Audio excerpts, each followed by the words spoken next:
Excellent, Nathan. Allez. On n'aime pas chanter sans la musique. Oui. Ben oui, mais bon, il faut le faire une fois. On a peu l'occasion d'être spectateur du quotidien d'une classe. Brut, sans phare, fait de perfection et d'imperfection, de coups de génie et d'imprévus.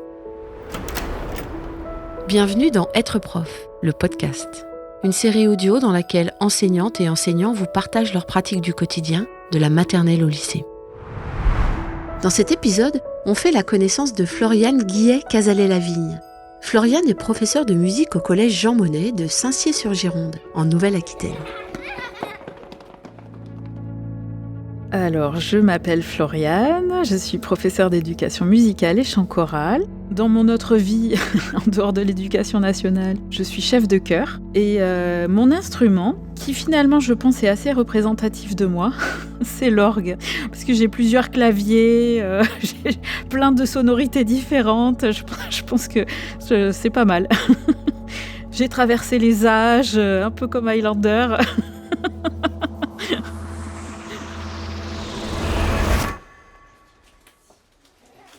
Bon les garçons là, avec les percus, c'est bon, stop. Maxime, t'es au piano ? Maxime, occupe-toi de ton instrument, je te prie. Bonjour Floriane. Bonjour Nathalie. Eh bien écoute, c'est la première fois que j'assistais à une classe orchestre. Donc merci pour ça. Avec plaisir. Vous allez aider Floriane, s'il vous plaît, à installer le matériel, les garçons ? Bien sûr. Tu veux faire tous les accords, Maxime ? Enfin, tu veux faire ça ? Tu veux essayer ça ? Vous les avez pas simplifiés. Tu veux que je note sur le clavier, quoi ? On assiste avec toi justement aujourd'hui à une séance d'orchestre. Est-ce que tu veux bien nous présenter cette séance ?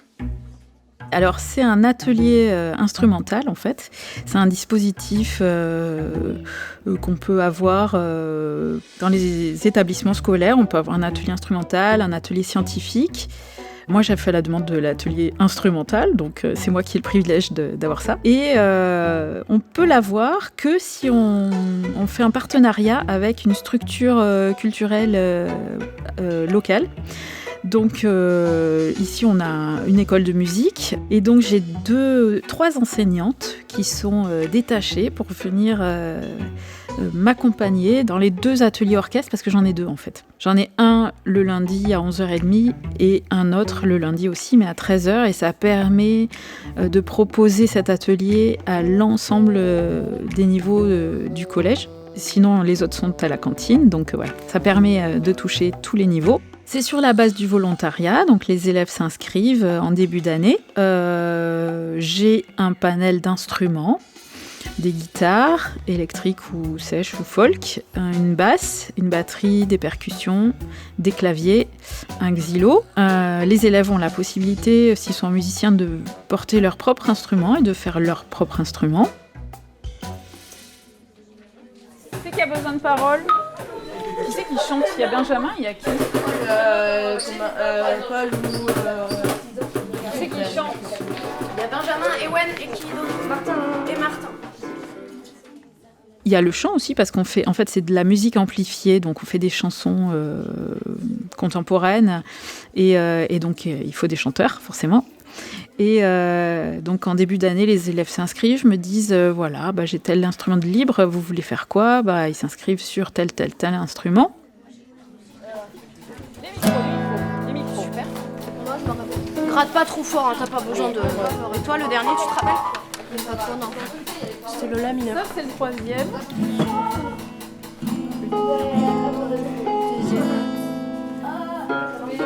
Là ? Normal, ça ? Il y a pas de son. Voilà.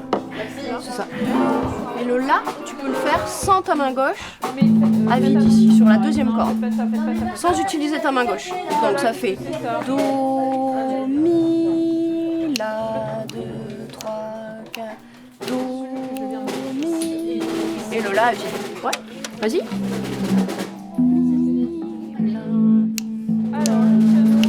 Encore 1, 2, 3, 4 et...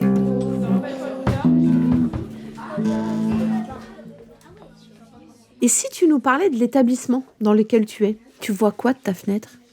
De ma fenêtre, je vois une haie avec des petits oiseaux qui viennent, qui viennent chanter. Et puis des fois, un agent qui vient passer la tondeuse. Et puis je vois un petit bout de ciel et je vois la nature. Je suis à Sancier-sur-Gironde, c'est tout au nord de la Gironde, on est à la limite des Charentes. C'est une petite ville et autour c'est très rural. En fait, les enfants arrivent en bus scolaire le matin.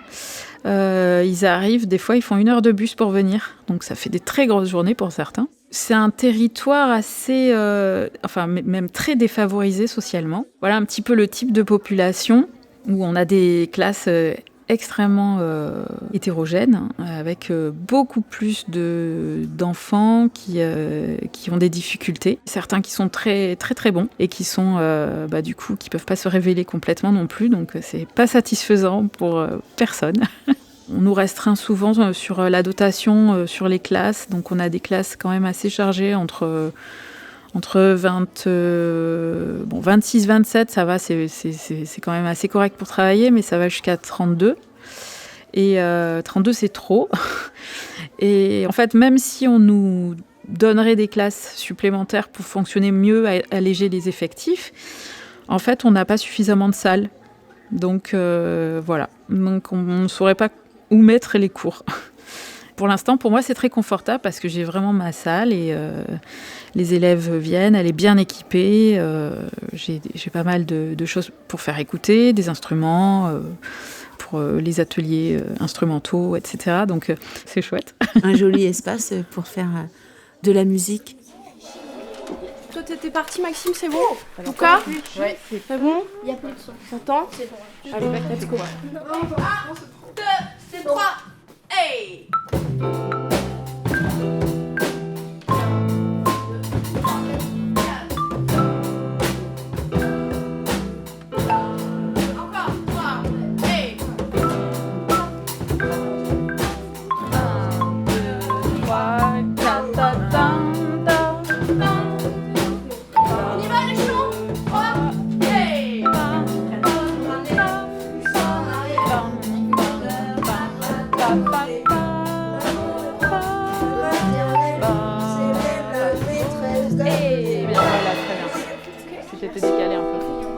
On va faire l'inverse, Paul, on va sur le refrain, tu vas jouer caisse claire normal.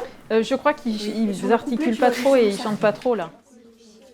Pour parler un peu de ton parcours d'enseignante de musique, est-ce que tu veux bien nous dire ce qui a fait déclic chez toi et puis peut-être plus spécifiquement le lien avec les instruments, s'il y en a eu? Alors, oui, en fait, ça doit faire 12 ou 13 ans que je suis dans cet établissement.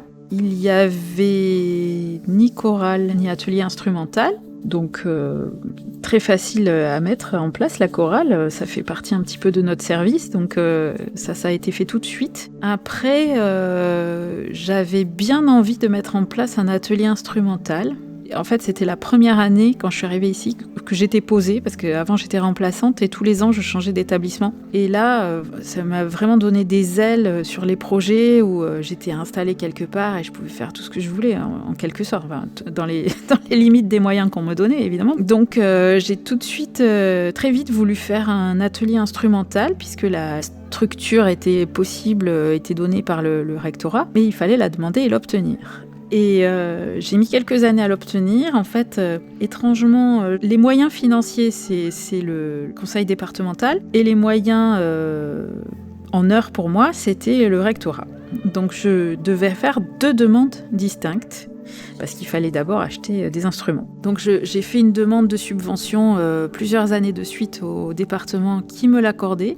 Donc petit à petit, j'ai acheté une batterie, 2 guitares, et puis chaque année j'achetais du matériel supplémentaire. Pendant 4-5 ans, j'ai acheté du matériel, mais je n'avais toujours pas le feu vert du rectorat pour pouvoir animer.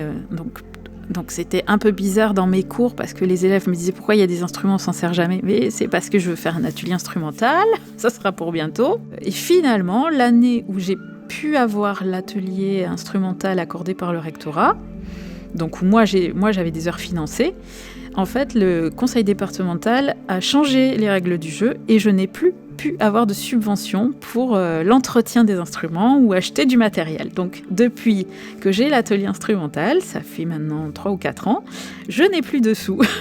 Voilà. C'est dommage, mais bon, quelque part, les élèves peuvent jouer maintenant. Et c'est très chouette. C'est très chouette parce que le but, en fait, c'est pas qu'ils apprennent un instrument. Le but, c'est de jouer ensemble. Donc, on limite l'atelier à maximum une quinzaine d'élèves parce que sinon, c'est très compliqué. Il y a plusieurs instruments et quand on se retrouve toute seule, par exemple, là, j'ai un atelier en ce moment qui est avec une intervenante, avec une prof de musique de l'école de musique. Elle est toute seule puisque je suis en interview. Mais tout à l'heure, quand on a fait la captation sur l'atelier de tout à l'heure, on était 2. Donc il y avait une prof de musique de l'école de musique et puis il y avait moi. Et quand on est tout seul sur un atelier, c'est compliqué parce qu'on ne peut pas gérer plusieurs apprentissages différents, des guitares, de la basse, de la batterie. C'est vraiment compliqué. Ça nous arrive de temps en temps parce des fois, moi, je suis en réunion ou elles ne sont pas là. Voilà. Donc, mais là, c'est compliqué. C'est plus confortable quand on est 2. Et en fait, on apprend par mimétisme, de façon orale. Ils ne savent pas lire les notes, ils ne savent pas lire la musique pour la plupart. Et on leur montre et ils répètent. Après, ils développent des astuces. Il y en a qui développent des astuces d'écriture pour mémotechnique. Et alors, c'est super chouette parce que ça montre qu'ils sont volontaires, mais qu'en plus de ça, ils ont eu une imagination qui leur a permis de pouvoir noter quelque chose qu'ils ne connaissent pas, en fait.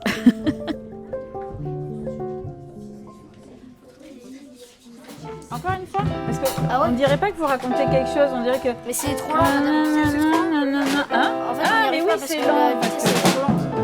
Vous y arrivez pas parce que c'est trop long? La musique, bon. C'est bizarre doucement. Alors, ils n'y arrivent pas parce que c'est trop lent. Ok, mais on fait à la vitesse alors si vous voulez. Allez. Moi ça me va. Du coup, ça fait pour nous les guitares et les basses Do, Mi, La. Est-ce que c'est 2 mondes qui ont l'habitude de se côtoyer ou est-ce que c'est une découverte pour tes élèves? Alors, j'ai quand même pas mal d'élèves qui font de la musique, donc ils connaissent ce monde-là. Mais en fait, c'est justement parce que je voulais créer un lien entre ces 2 mondes-là que je voulais cet atelier instrumental, parce que le terreau des écoles de musique, c'est les établissements scolaires. Et c'est quelque chose qui leur permet de sortir des écrans, bêtement, c'est de s'ouvrir à la culture, d'aller faire de la musique avec d'autres. Les bienfaits de la musique sont plus du tout approuvés. On découvre tous les jours que c'est vraiment extraordinaire dans les mécanismes du cerveau. Quand on met en œuvre la musique, le chant, les instruments, c'est très complexe et ça apporte énormément, ça fait beaucoup de connexions. Et donc, les connexions aussi entre l'établissement scolaire et l'école de musique, je pense que c'est important. Et les intervenantes font un travail super, vraiment super, parce que c'est pas facile pour elles, je pense, de venir ici dans un public qui n'est pas, entre guillemets, acquis. Et de pouvoir s'adapter à ça et d'apporter énormément, c'est précieux, c'est vraiment bien. Tu veux faire le charlet comme tu m'as montré tout à l'heure? Oui.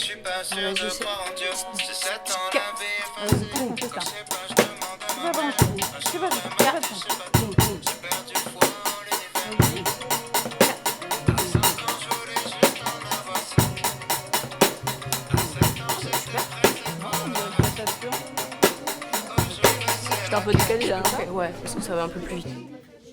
En classe orchestre, en atelier orchestre, je ne sais pas comment tu le nommes, pour motiver vos élèves, vous faites quel choix de répertoire? Alors en fait, on leur demande ce qu'ils veulent faire, ce qu'ils aiment, et on fait une liste. Et on le fait à chaque fois qu'on a fini une chanson, on le refait ça. Donc tout le monde propose, donc je note tout le monde peut voir, je note. Et après, en fait, c'est nous, avec les intervenantes, qui faisons le choix, parce qu'on va regarder, on va regarder la grille d'accords, voir si c'est difficile ou pas, si c'est réalisable pour eux, si la tonalité est bien aussi pour pouvoir chanter ou pour pouvoir le jouer. Alors on peut transposer, mais des fois c'est un peu compliqué parce que ça va aller pour les guitares, mais pas pour la voix ni pour le piano. Bon. Donc on prend tout, on écoute, on regarde ce qui est faisable ou pas, et puis on pioche dans leur demande. Donc c'est des choses qu'ils aiment eux. Après, au moment où ils proposent, y en a certains qui disent « Oh non, pas ça », mais vraiment quand ça ressort trop, celui-là on le met de côté. Il y a quand même à chaque fois une dizaine de chansons, il y a largement de quoi piocher. Donc on regarde si vraiment dans les choix, tout le monde est plutôt OK. S'y retrouve. Voilà. Et donc c'est que des chansons qu'ils ont proposées à la base. Voilà. Super. On reprend un tempo un peu moins élevé, on essaie avec tout le monde ? Ouais. Allez, tous ensemble. 1, 2, et 1, 2, 3, et... Voilà. On passe à ce tempo-là. Et... Tes élèves le vivent comment, cet orchestre ?